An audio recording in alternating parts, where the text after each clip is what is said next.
എങ്ങനെ ചിട്ടയോടുകൂടി കണി വെക്കാം? നമ്മൾ കൃഷ്ണനെ ഒരുക്കുന്നതിൻ്റെ ഭാഗമായിട്ട് ഒരു തട്ട് വെച്ച് അതിലൊരു മഞ്ഞ തുണി വിരിച്ച് അതിൻ്റെ മുകളിൽ വേണം കേട്ടോ കൃഷ്ണനെ വെക്കാനായിട്ട്. വെള്ളോട്ടുരുളിയിലാണ് സാധാരണയായിട്ട് കണി വെക്കേണ്ടത്.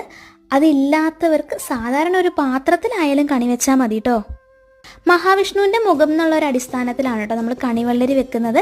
ഗണപതിക്ക് ചക്ക, സുബ്രഹ്മണ്യന് മാങ്ങ, ഭഗവതിയെ റെപ്രസെൻ്റ് ചെയ്ത് വാൽക്കണ്ണാടി, ഭഗവതിക്കൊരു വസ്ത്രം എന്നുള്ള രീതിയിൽ തിരിയുടയാട, ഇതൊക്കെയാണ് ഇമ്പോർട്ടൻ്റ് ആയിട്ട് നമ്മൾ കണിയിൽ വെക്കേണ്ട സാധനങ്ങൾ. പിന്നെ നമ്മുടെ വീട്ടിൽ അവൈലബിൾ ആയിട്ടുള്ള പച്ചക്കറികൾ, പഴങ്ങളൊക്കെ നമുക്ക് വെച്ച് കൊടുക്കാം കേട്ടോ.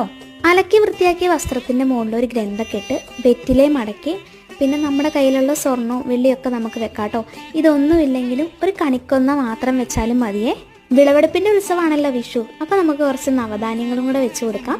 വെള്ളം കണ്ണിൽ തൊട്ട് കണി കാണാനായിട്ട് ഒരു കിണ്ടിക്കകത്ത് കുറച്ച് വെള്ളവും കൂടെ വെച്ച് കൊടുക്കാം കേട്ടോ.